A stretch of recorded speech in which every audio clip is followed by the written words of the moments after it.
Extractor fans, like this Smeg kitchen extractor fan, have grease filters on the underside there, and that filters out all the grease that is evaporated when you are cooking. So the filters eventually get blocked and need replacing. This particular model of fan actually extracts outside. You can get some that recirculate the air. They use a charcoal filter. To remove the filters, it's very easy. Simply push back on it. It's actually spring loaded. Lower it down and you can then simply pull the filter out. If you look at these, they're actually an enclosed unit. To replace this actual filter, you're looking at £40 plus, and there's two of them, so you're looking at £80 plus postage. So we're going to take this into the garage and we're going to take it apart and we're going to fit a universal grease filter to this existing filter. Although these filters have already been cleaned, they are still extremely dirty. There's quite a lot of grease on them. So I've put some cardboard on the bench there to stop the bench from getting dirty. If you look at these, there's actually a rivet in each corner, and that is all in the front on there. So that is preventing us from taking out the filters and replacing them. So I've got an HSS drill bit in the drill. I'm now going to drill the rivets out.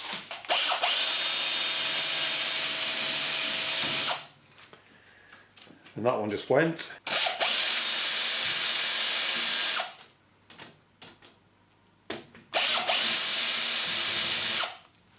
Once we've done that, we should then be able to pull out the front part,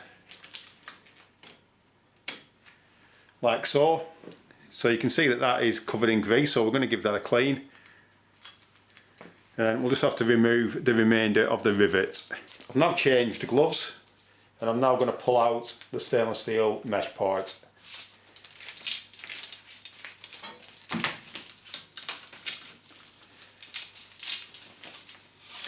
That's actually stuck because of all the grease that's in there.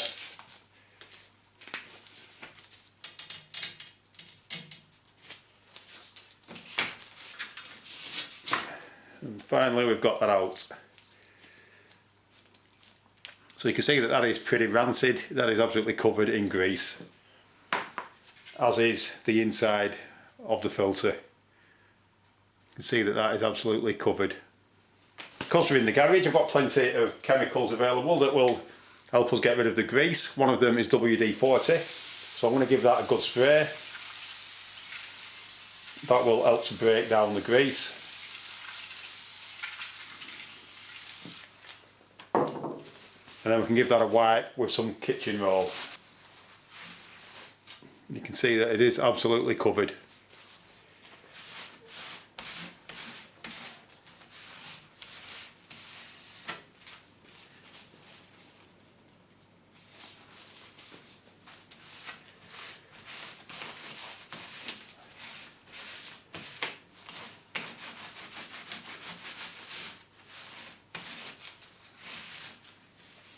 You could of course use warm soapy water to do this.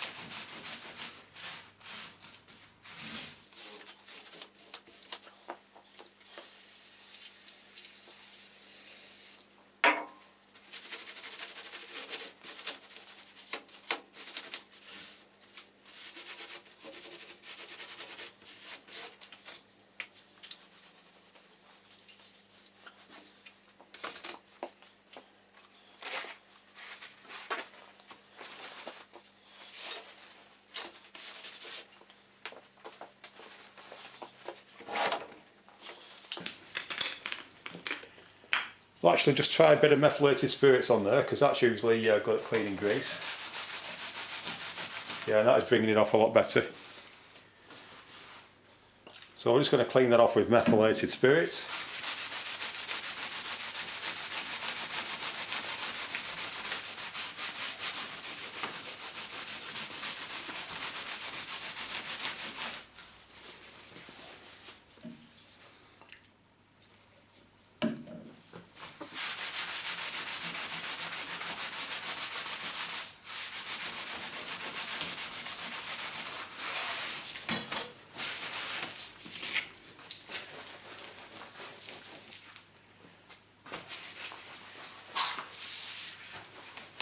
That part of the filter has now been cleaned and that is ready to be reassembled. And this part is actually just made up of a few layers of aluminium. So what we're going to do is we're going to separate one of the layers.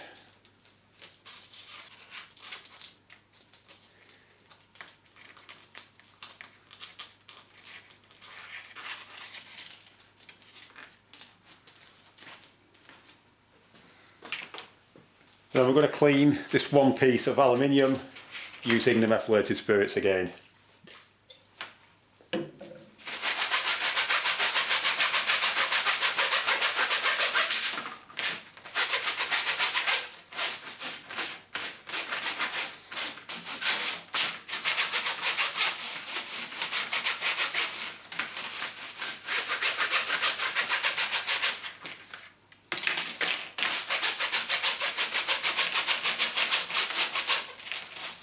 I've then bought one of these, which is a universal grease filter, and that was about £2. I've actually got two of these in this kit. So now I'm going to put that mesh on there, and I'm going to cut a piece of this grease filter to the same size as the mesh.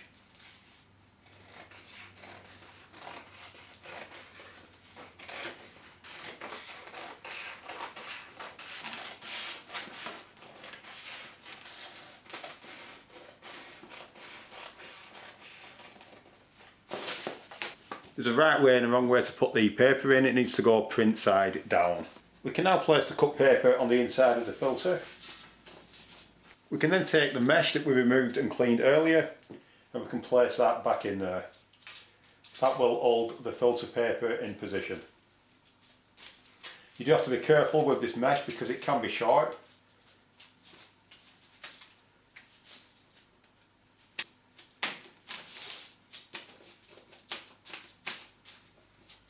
Because of the size of this rivet, it is incredibly difficult drilling it, so I'm going to try filing it off instead.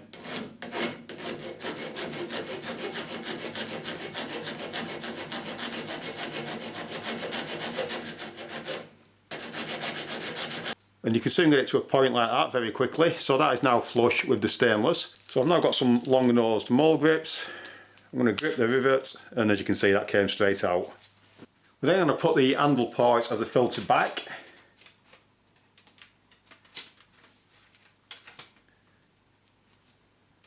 Which goes like that. You could use self-tapping screws to do this, and then next time when you come to do it, you don't need to drill out the rivets.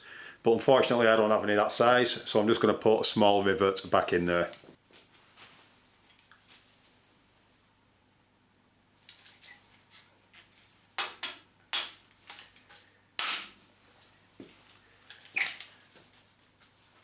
And we'll just do that in both corners.